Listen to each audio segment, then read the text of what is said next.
Today, I want to walk through a reflection on the fifth joyful mystery, which is the finding of Jesus in the temple.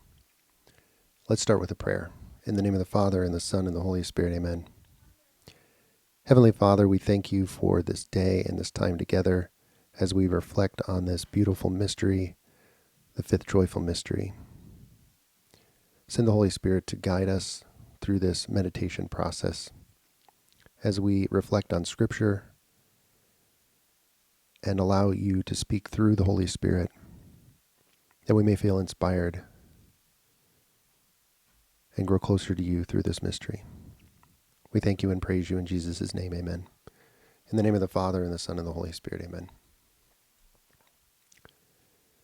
So we find this mystery in Luke chapter 2, verse 41, the boy Jesus in the temple. Now his parents went to Jerusalem every year at the feast of the Passover.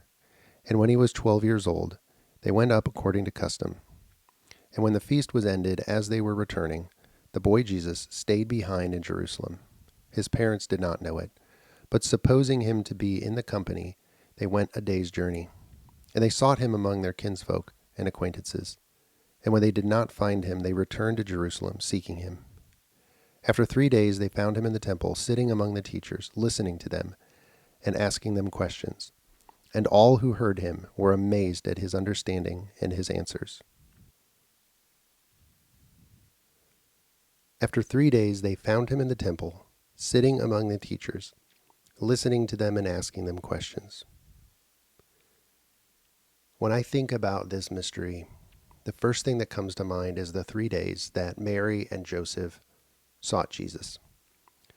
It reminds me of desolation, where through really no fault of their own, they found themselves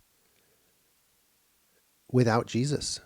And when I think about desolation, that's what I'm reminded of, a period of time where God, Jesus, feel absent or distant, and oftentimes through no fault of our own.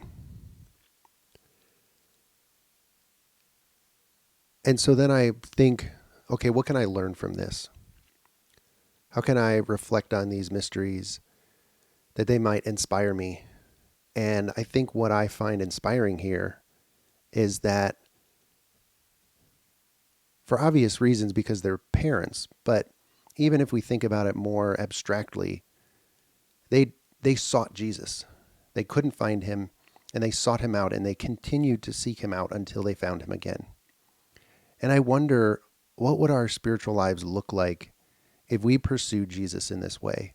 If when we experience desolation, if we, instead of numbing and distracting, and instead of maybe being complacent and being okay with it, that we pursued Jesus with almost reckless abandon, trusting in his mercy, knowing that we will find him again.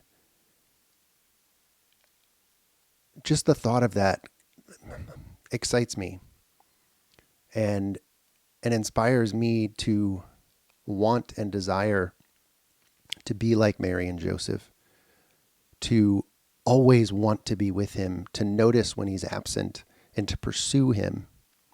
And the best place for us to do that is in adoration, in Holy Mass, and through the Rosary. Thanks, and God bless.